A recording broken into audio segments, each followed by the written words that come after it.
Finding joy in the Greek word haroumenos, a pathway to emotional well-being and trauma healing.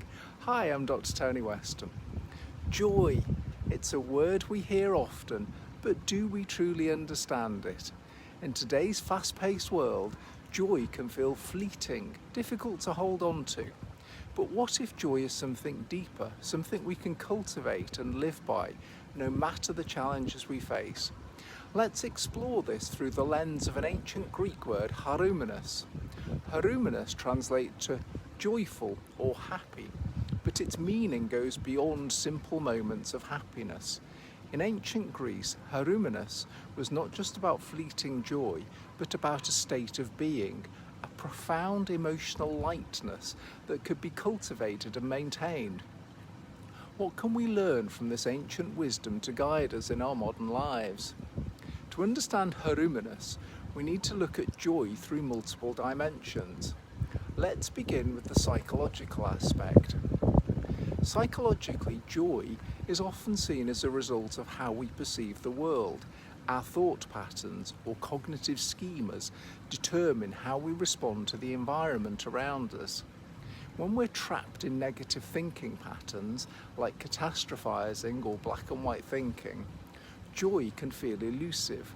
These cognitive distortions can prevent us from experiencing true happiness because we're caught in a cycle of fear, anxiety, or stress. But joy, haroumenos, calls for a shift in perception. By consciously shifting our thought patterns, by focusing on gratitude, on the present moment, we can reconnect with the joy that's always available to us, even in the midst of challenges. Ancient Greek philosophy taught that joy could be found in the smallest of things, but only if we train our minds to see it. Emotionally, joy is often misunderstood. We tend to think of joy as the opposite of sadness, but emotions are far more complex. Joy, according to haroumenos, can coexist with difficulty, sadness, and even trauma. For individuals who've experienced trauma, whether it's childhood trauma, complex trauma from ongoing adversity, or developmental trauma, the emotional experience of joy can be muted or blunted. This is because trauma creates emotional defences like hypervigilance or emotional numbness that blocks access to joy. But haroumenos teaches us that joy is not an emotion we have to chase. It's a state we can return to, even after trauma, by processing and healing those past wounds. Practically, this means working on emotional regulation, being aware of our emotions and learning how to process them. It means allowing ourselves to feel the full range of human emotions, not just the pleasant ones, and finding resilience through that emotional awareness. This brings us to relationships. How does haroumenos apply to the way we connect with others? In attachment theory, our ability to experience joy is deeply tied to how secure we feel in relationships. Secure attachment, where there is trust, emotional availability, and healthy boundaries, allows joy to flourish. When we feel safe emotionally, we can express and share joy more freely. But for those with anxious, avoidant, or disorganized attachment styles, joy can feel precarious. Anxious attachment might mean a constant fear of losing joy, while avoidant attachment might push us to keep joy at arm's length to protect ourselves from emotional pain.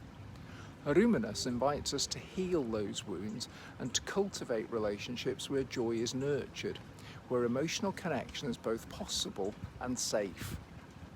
Let's not forget the role of rejection sensitivity.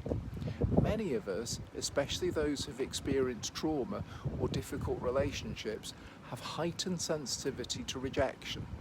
This fear of rejection can close us off from the experience of joy because we're too focused on protecting ourselves from potential pain. The wisdom of haroumenos reminds us that joy isn't about having perfect relationships or avoiding pain. It's about building emotional resilience, embracing connection, and allowing ourselves to feel joy even when life is uncertain. What's important here is the recognition that joy and vulnerability are interconnected. To live joyfully means to accept that vulnerability is part of the process. Now, how does this ancient understanding of joy intersect with our modern daily lives? Well, joy isn't just an emotional experience, it's something we can cultivate through habits and routines. Regular practices like mindfulness, gratitude, journaling, and even physical activities like yoga or walking in nature can increase our emotional well-being, making joy more accessible to us. These practices help to shift us away from survival mode, thinking, fight, flight, freeze, or fawn responses, and into a place where joy can flourish. By focusing on building daily habits that support emotional health, we can bring more haroumenos into our lives, no matter our past experiences. Haroumenos is not just about chasing happiness, but about embracing joy as a way of being. By addressing our psychological patterns, healing from trauma, cultivating secure attachments, and creating habits that support our emotional well-being, we can live in a state of joy.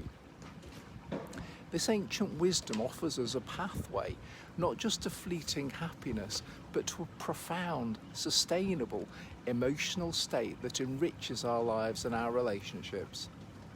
So how will you bring haroumenos into your life today?